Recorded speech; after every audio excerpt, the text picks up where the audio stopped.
Terrific, guys, welcome back to my channel. Today I'm going to review a tube preamp, which is great for amplifying microphones.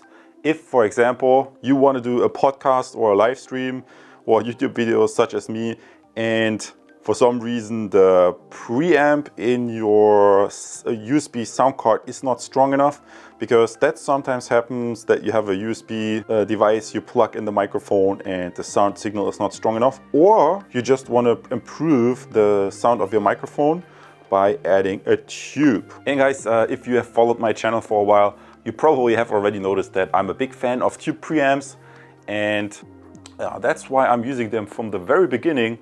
But obviously there are different types of tube preamps, and in the past I always had more expensive ones. So this is the budget one. That, please note that it's really only the preamp. So that's how I usually like it. It doesn't have the USB interface in there, so you will need a separate sound card. And yeah, it has both it has a limiter and the 48-volt phantom power. In the manual, I looked at the manual online, you're supposed to only connect one. Those are inputs and those are outputs. And on the input side, you can only connect one. While at the output, you could probably connect two at the time. But I'm jumping ahead a little bit here. Basically, you know, by now, you probably know my familiar pattern. I do the introductory part, which is what you're watching right now. Next up, I'm going to do the unboxing, show you what's inside the package, give you a few close-up shots, always nice to see. And then what I prepared for you in the sound test part 3 today is we are going to look at 3 different microphones. First, I have a budget Behringer Ultra Voice, which is my backup mic if my Shure SM58 ever should not work. So that's usually, if you connect that to a Behringer interface, or most other interfaces, this is pretty sensitive. It works pretty okay, but obviously you can improve the sound by adding a preamp in the signal path. And then I have the AKG D5, I believe, which is also a dynamic mic. But while the Behringer Ultra Voice has the cardioid pickup pattern, the AKG has the supercardioid. And then last but not least is the Tonor.min 700, which is an entry-level condenser mic, which is also, I found that sold under different brand names. That's why in sound test part 3, you're gonna get a well-rounded view of how different mics perform with this preamp. And yeah, guys, it doesn't have a USB interface. So the one point that I want to point out, you have to have a USB device to plug this into. So basically, I have a cable right here. You could use a TRS to TRS as well. Just make sure that it fits into your USB sound card. And yeah, I mean, that's what I noticed. I mean, sometimes when I'm using the Shure SM58 with different USB devices, sometimes I really have to turn the volume all the way up on the USB sound card, and the signal is not necessarily strong enough. So obviously adding a tube preamp in the signal path will remedy that. So the tube preamp gives a nice strong amplified signal here, and then you can amplify it even further.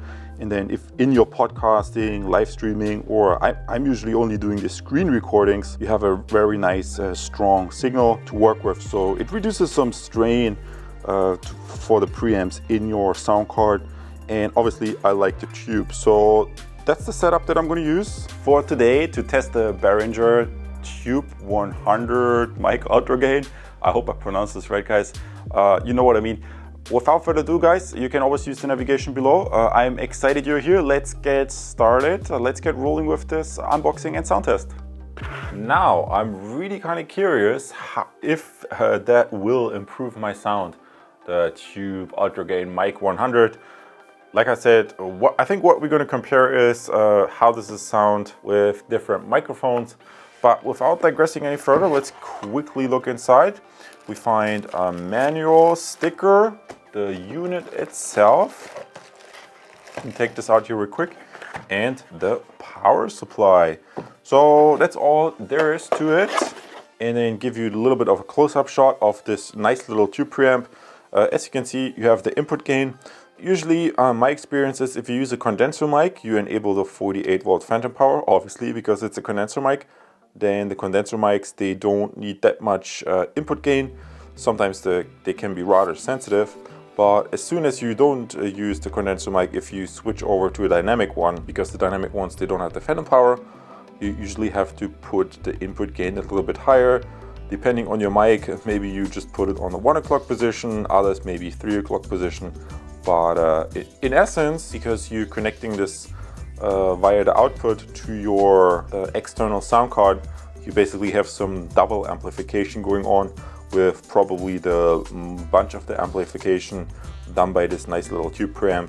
Also, I see there's a limiter function, which can also come in handy if you enable the limiter. You know, sometimes the signal can get, if you lower and raise your voice, or if you get closer to the microphone, in some instances the signal can get distorted.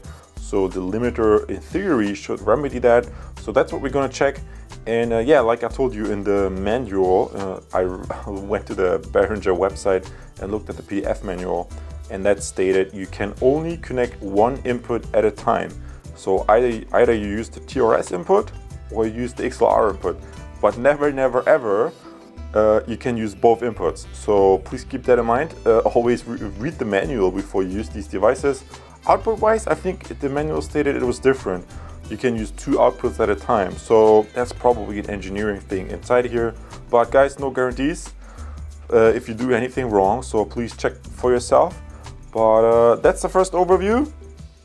Yeah, awesome guys. Then right now we jump to sound test part 3, as you can see in the navigation, and I connected a Behringer mic, the Ultra Voice XM8500, to the Behringer preamp. So it's a Behringer for Behringer test, and then the signal travels from the microphone into the preamp, gets preamplified. I set the tube gain pretty high because I want the tube to work a little bit stronger, to give me that nice warm sound that that tube can produce. Then the output signal I put onto 50% on half. The signal goes out and travels into a sound interface of your choice. Obviously it doesn't have to be the Focusrite, but right now I'm testing with the Focusrite, and here the input gain is on, let's say, the 11 o'clock position. And note that also at the audio interface I have a switch where you can switch between instrument and line level.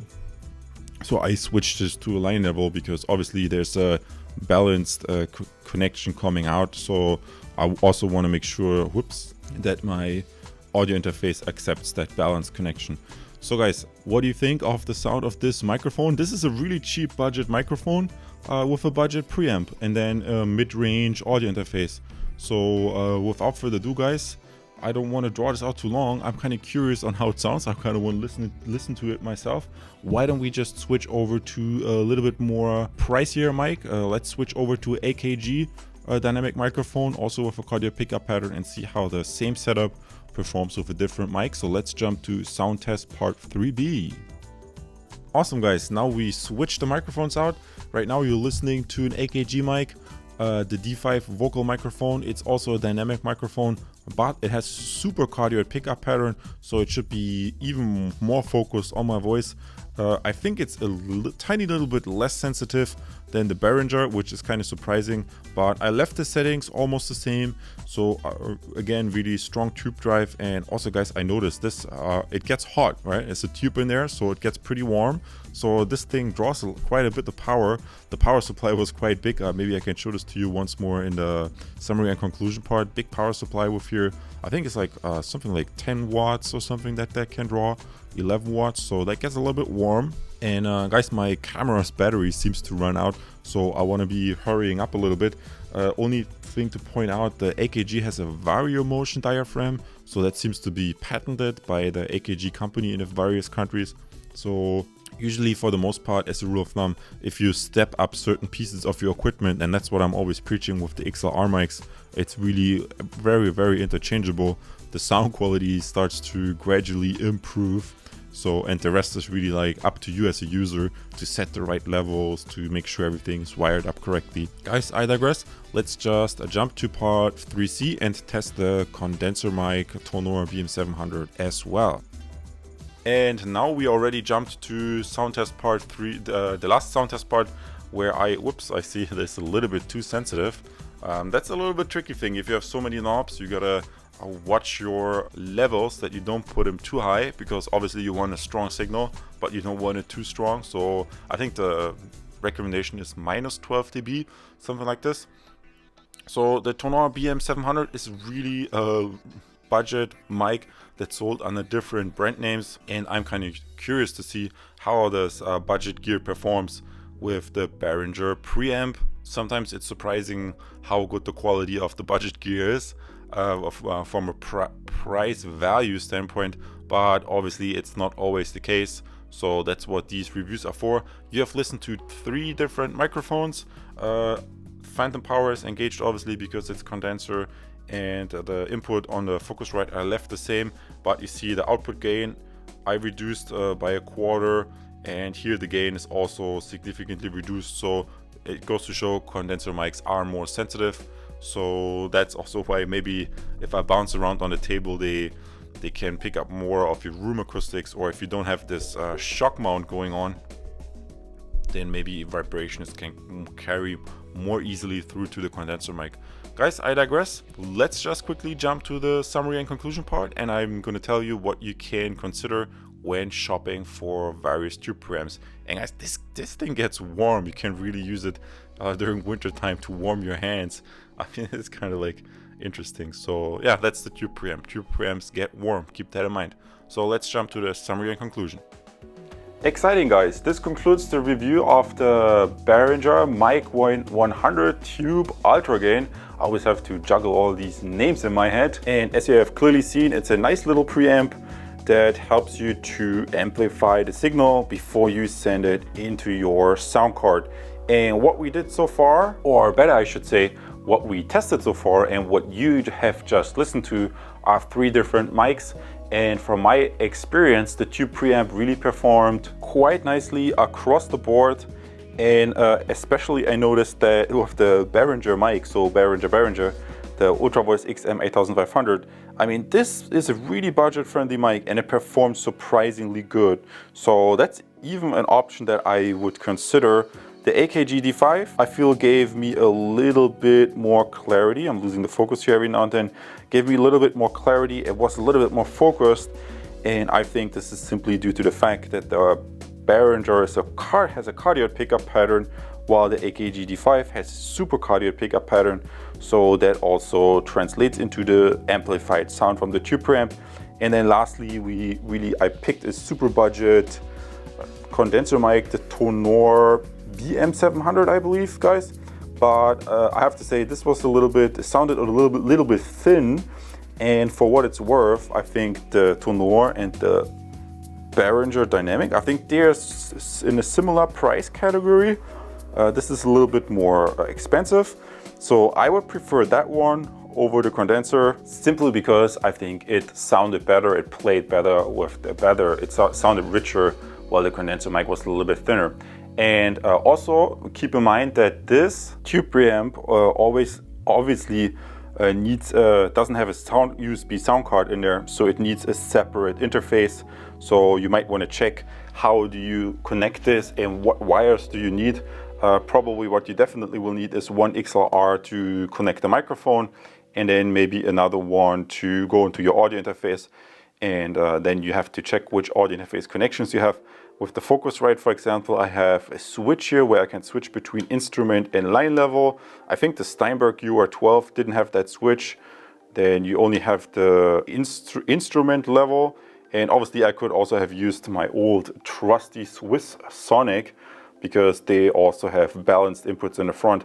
But that's kind of thing, that's if you're new to podcasting and live streaming and you want to make use of the little bit more flexible XLR gear, that's always I'm a proponent of. If you, for example, go the USB microphone route, you're only limited to that particular microphone. Yes, it's super compact, so if you're traveling a lot with your notebook, then a USB mic makes sense.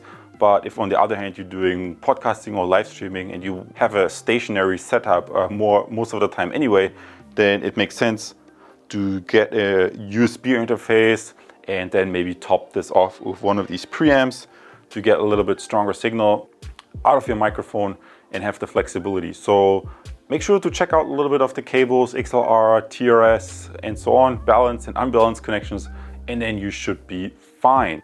Lastly, I obviously invite you also to head over to my channel page. If you want, you can look right here in the audio section, because there I have lots of other different audio equipment reviews. For example, these lavalier mics, which are super handy when you make YouTube videos like me with the camera. Or I also have USB mixers, various other interfaces, and a bunch of microphones, so you can really learn. And I always try to sprinkle in a little bit extra information so that you can educate yourself and get good results in your video production, content creation process. Guys, a lot of people like to do these comparisons before they buy a product. You can compare more right now as well. I see you as a subscriber, and in the next video, have a great time and have fun with your new audio gear. Take care. And because you just watched a review of the Behringer MIC Tube Preamp 100, you might also be interested in comparing them. How does a normal USB interface sound if you don't use a preamp? And for this, I have also reviewed this red Focusrite that you just saw a second ago. So I encourage you to do some comparing. Awesome for tuning in. A lot of people have already subscribed because of the useful content I provide here. You can subscribe right now as well. I see you in the next video. Take care.